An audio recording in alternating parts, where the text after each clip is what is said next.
Agora vamos falar sobre o ECA Digital, que entra em vigor este ano. Para a gente entender aí como é que a lei protege crianças e adolescentes, né, na internet. Eu estou recebendo aqui o professor de Direito e pós-doutor em Novas Tecnologias, Rafael Chaia. Rafael, você já é de casa, né? Obrigado pela sua presença aqui mais uma vez. Muito bom dia. Obrigado a você, bom dia. Rafael, a gente estava falando um pouquinho, antes de entrar nesse assunto, você publicou um livro, né?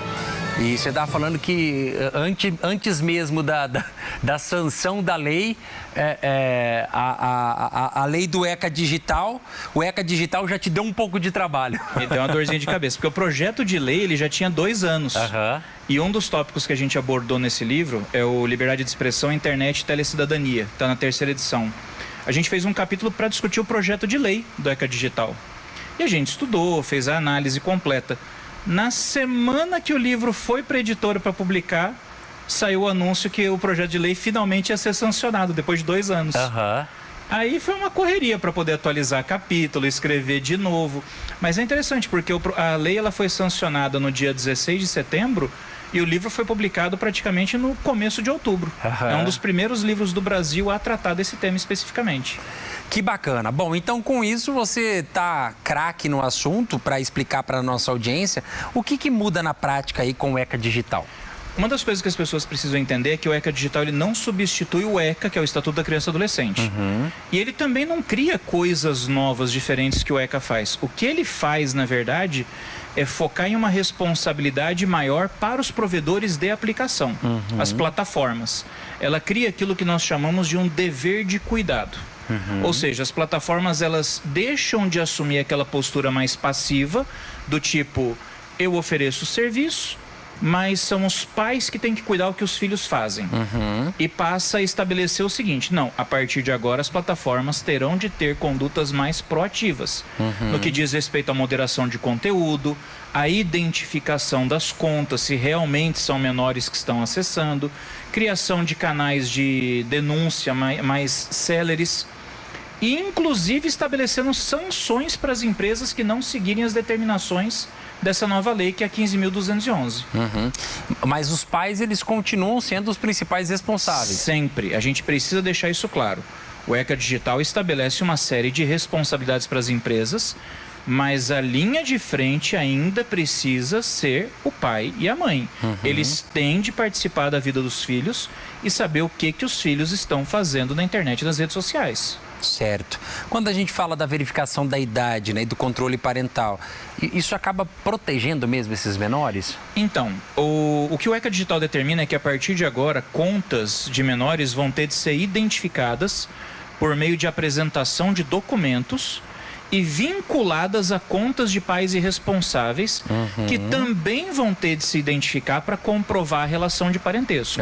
Isso aí levanta algumas questões, por exemplo, com relação ao volume de dados agora que vão ter que ser coletados. Sim. Porque agora você vai ter que juntar documento, foto, identificação facial, etc.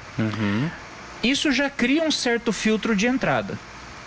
Agora, tem como burlar? Tem. Infelizmente ainda tem. A gente tem visto agora, aí você vê como a imaginação funciona, né? Um vídeo que viralizou essa semana.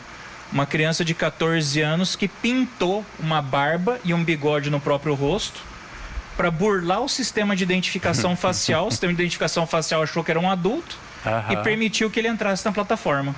Olha só, ou seja, existem algumas fragilidades ainda, né? Sim, é uma lei, só que a lei ela não resolve o problema. Você precisa implementar as tecnologias e as medidas para que a lei consiga produzir os efeitos na prática. Certo. Falando de punições para as plataformas que, né, talvez possam descumprir essas leis aí, o que está previsto? Bem, as punições elas são bem pesadas.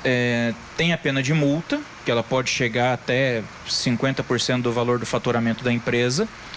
Não é, acho que o teto é 20 milhões, se não me falha a memória.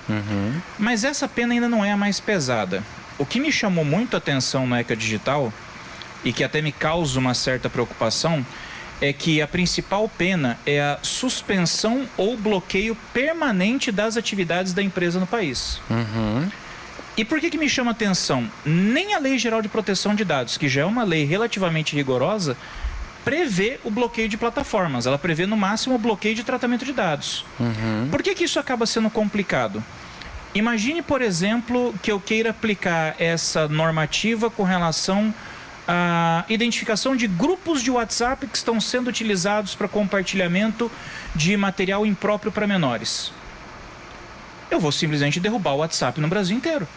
Eu vou bloquear o WhatsApp para todo mundo. Ou seja, é uma sanção de caráter coletivo que vai atingir milhões de pessoas que não tem nada a ver com o problema. Você acha que isso talvez seria um exagero de punição? Eu considero um extrapolamento. Eu acho que é uma sanção que nem deveria ter sido colocada nessa norma.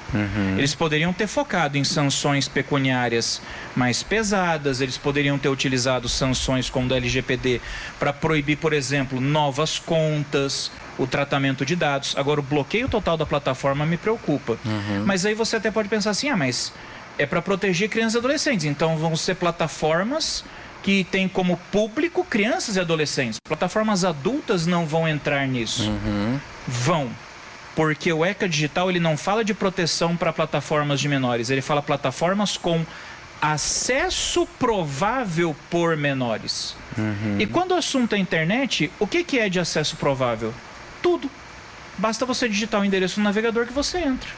Ou seja, o alcance do ECA Digital é para todas as plataformas da internet, sejam elas desenhadas para menores ou não. Esse é um erro muito comum que as pessoas acham que o ECA Digital é só para as plataformas para menores, como um Roblox, como um Minecraft. Não, é para qualquer coisa que o menor consiga acessar. Entendi. Bacana. É assim, é claro que isso vem como uma novidade e aí muitas pessoas, né, acabam não entendendo de fato e a gente volta a bater naquela tecla, né? Isso não tira a responsabilidade do pai, da mãe, do responsável ali, porque ele é o responsável por aquela criança e também cabe a ele, ou melhor, principalmente a ele, monitorar, né, aquilo que o seu filho, a sua filha vem acessando nas redes, nas plataformas, na internet, né, buscando trazer essa segurança, principalmente, né? A gente não pode fomentar aquela cultura de terceirização da responsabilidade. Sim. A gente pensa assim, porque agora foi criada uma lei e agora as plataformas serão responsáveis, então não preciso mais me preocupar com o que meu filho faz na internet. Não, os pais têm de estar presentes sempre. A lei, no geral, ela é positiva, ela trouxe muitas coisas boas. O principal ponto de ressalva que eu noto é com relação a essa sanção do bloqueio de plataforma, que eu julgo que é um pouco desproporcional. Mas, por exemplo, ela vai estabelecer que ferramentas de controle parental devem vir acionadas por padrão no nível máximo. Ela vai proibir, por exemplo, a venda de caixas de recompensa, que são as chamadas loot boxes em jogos eletrônicos, que fazem com que crianças entrem num ciclo de aposta dentro de jogos eletrônicos. Ela vai criar medidas para proteção de crianças contra a exposição de conteúdos indevidos. Ela vai determinar, por exemplo, a proibição dos chamados algoritmos de recomendação, que foi toda aquela denúncia feita pelo influenciador Felca. No geral, é uma lei positiva. Agora, a gente precisa ver como vai ser a implementação na prática, a partir de março, que é quando ela entra em vigor. E a gente vai precisar ver como as empresas vão se adaptar para evitar essas sanções. Porque a tendência agora também é elas começarem a restringir a entrada de menores nas plataformas. Se o menor é aquele até 16 anos, segundo o ECA Digital, muitas plataformas simplesmente vão mudar os termos de uso para dizer o seguinte: menor de 16 não pode ter conta aqui, ponto. E se identificar que o menor tem a conta, vão banir a conta. Acabou. Sim, exatamente. Bom, 11h59, meio-dia agora, né? Já virou o nosso reloginho. Eu quero agradecer a presença do professor de Direito, Rafael Chaya. Professor, obrigado mais uma vez pela sua presença, viu? Fico à disposição.